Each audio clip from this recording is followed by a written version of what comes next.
खुरमजरी यंबिरि पुनपो channel से मैं अहन मकद तराम नोसरी यंबिरि का पुनपो असिसी खोगी याम तेना थमजरके म्यामगी वखलोंदा मदुदी कितंग तंग खोगी कितंग थमगसु अदुम म्यामदा वखलोसिंग ओइगनि खले मदुदी अखंगबा म्याम अमदु लेरंगनि खले अदु खंगदबसिंग दसु हाइरबा वीडियोस न मतेंग पांगादर खले मदुदी करिनो हाइजरबदा खोगी अदम अदम न पाइबिरिबा सोशल मीडिया ओइबिआई नत्रगा अदम अदम न पाइरिबा सोशल मीडिया दुगी खोगी password haitare social media dugi password to kauba he kauba haidi social media je khan makhan lai ri je wari ni Instagram lai agi Facebook lai adagi YouTube ki lai adina traga adong dongi email ki lai password sing si yam haitare haiba password sing do khoina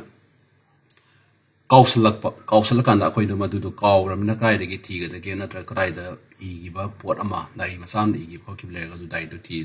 bapangdo mangiba adum myam lay adum myam di lay koina kaino taw ge haitara gadi madu ko mai taw do nai khoi khanga da ha kanda yam ten thang na semjage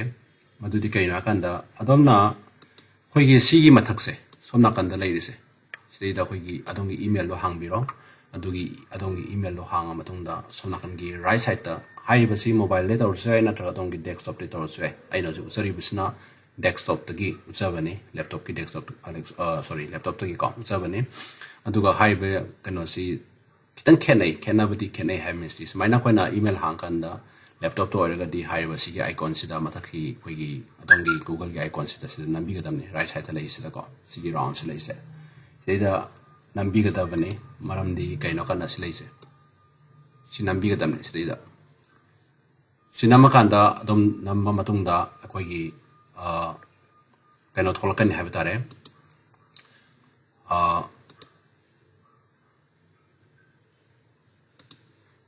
samaina tholakani samaina adongi kono ha matun han thola matungda somnakan gi amuk right side ta haitare songi right side sida amuk adomna yengbi gada base sorry songi left side ta adomna yengbi gada base karino haijarabada samaina khoigi security hairaga laibu gani ubika security haina laibu gani haiba security sta adomna nambi gada bane adom namakanda adongi password to kumaina yengadagi haibadu koina usarake maduri security nambi ni security namakanda your account is protected haina lai ka akoina si scroll to kopio scroll to kolakanda sagi khwai makha jada khoigi kaino yawani haitare sida koina changiba account khoigi social site myam loi thengna gani social site myam thengna matung sida sidai koina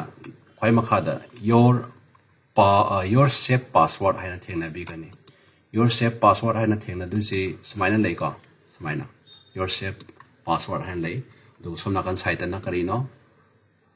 adomna ani hangbe hom hangbe mari hangbe tara hangbe natraga na makhan gi email hangbe ai adu high sida koina sida you have 10 password saved in your Google account high bas the yam da tara di save toro leire moina record ki matung ina koin tawbo sin ko kausalak ki mayam du sida lo yom du ni ko yor lem du ni adu mayam du ai usarake aduga adomna sigi high sida sigi password manager sida adom nambirani nam kan sida adomna hangiba warini social media account mayam do sida somda thengna gani butu sida yoy mayam se 10 site and apps are thengna biriko alibaba.com gi leire amazon gi leire ade anti thief alarm leire de daily motion leire facebook leire flipkart leire aduga makhan khona hangi mayam do si thengna gani adomna facebook ta sigis leiriba kaino sida facebook ki aina kaino khangninge koigi password khangninge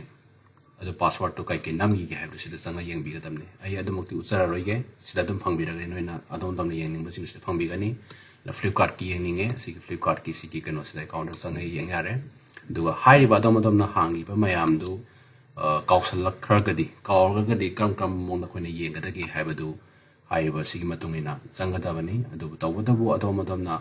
hai ba si mobile le tawra sui mobile le taw matamda hojiki hai ba khoina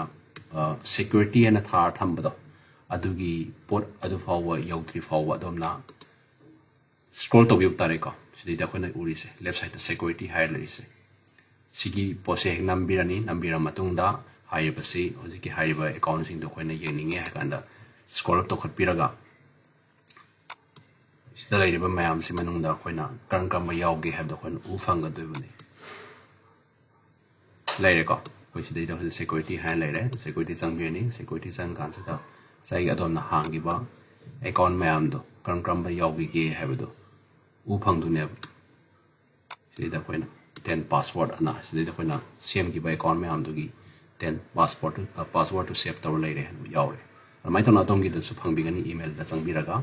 adu hay password sang gi kan adom dom na hang gi ba social media gi site gi account email gi be ai facebook gi be instagram gi be hay ba sing adu phang bi gan have dare adu na mayam na koi password kaogare hay da na koi awa ba mu ai ba su lei tumate adu mayam do hay video stick kitang yeng bi raga amadi masi gi video stick adom dom na kaw gi ba lei raga su khang mang am bra yeng ba ya bra hay ba du yeng bi hu hay na hay ja blo na matang sta tension jage video si matang sta